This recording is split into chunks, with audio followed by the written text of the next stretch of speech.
मैं अपील कर रहा हूं अपने समाज के लोगों से कि जहां हमारे स्वजाति के कैंडिडेट हैं और वो मजबूत स्थिति में है, लड़ रहे हैं, तो उनको मतदान करें।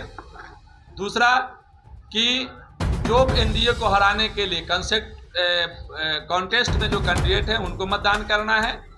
मुख्य रूप से आपको अपने विधानसभा की ज़्यादा जानकारी है, लेकिन एकजुट मतदान करना है। जिसको भी मतदान करना है एकजुट मतदान करना है। भिन्नता नहीं होनी चाहिए, किसी तरह का कंडीशन ये कैंडिडेंसी नहीं होनी चाहिए कि हमने हराने का आह्वान किया हो और जीत जाए। तो जाति के हमने कहा है कि जो विधानसभा में जो हमारे कैंडिडेट मजबूत होंगे। लेकिन एक बात आपने अच्छा पूछ दिया, अच्छा किया, मुझे याद नहीं था। इसके लिए हमारे अगर स्वजाति के जो भी कैंडिडेट हैं किसी भी पार्टी के, तो निश्चित ये बिहार तो जाति आधारित राजनीति होती है बिहार में, तो नो डाउट हमारे जो स्वजाति के जहाँ कैंडिडेट हैं, और हमको लगता है 25-30 कैंडिडेट हैं बिहार में विभिन्न पार्टियों से, हम ये भी कहते हैं कि जहाँ जाति के कैंडिडेट हैं लोग उसको जरूर मतदान करें। सर, यहाँ आप महागठबंधन का सपोर्ट करने की बात कर रहे हैं, कुछ इलाकों में आप ही के समाज के नेता लोग एनडीए का समर्थन कर रहे हैं।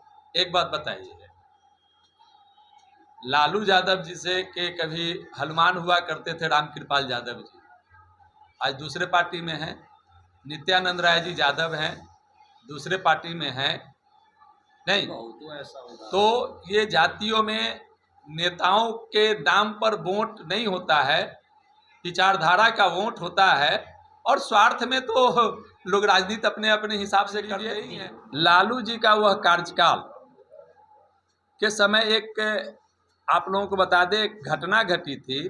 वो जब सेंट्रल में मिनिस्टर थे और बिहार में राबड़ी जी की सरकार थी, तो उनकी इच्छा थी कि 8 जातियों को वो शेड्यूल कास्ट में शामिल करना चाहते थे।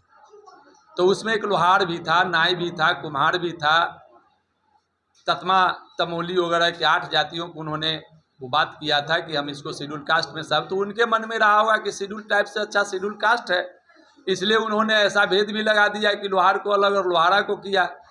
लेकिन अभी लालू जी का समय नहीं है, तेजस्वी जी और राहुल गांधी जी का। अब देखिएगा कि एक समय था कि कांग्रेस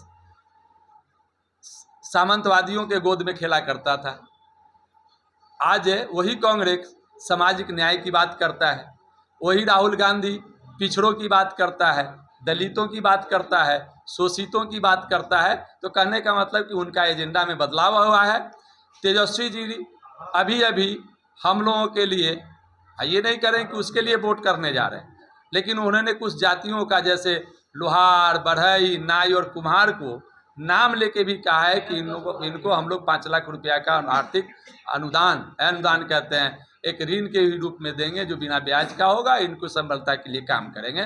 तो कहने का मतलब लालू जी और तेजस्वी जी में हमको ये फर्क दिख भी रहा है। और एक और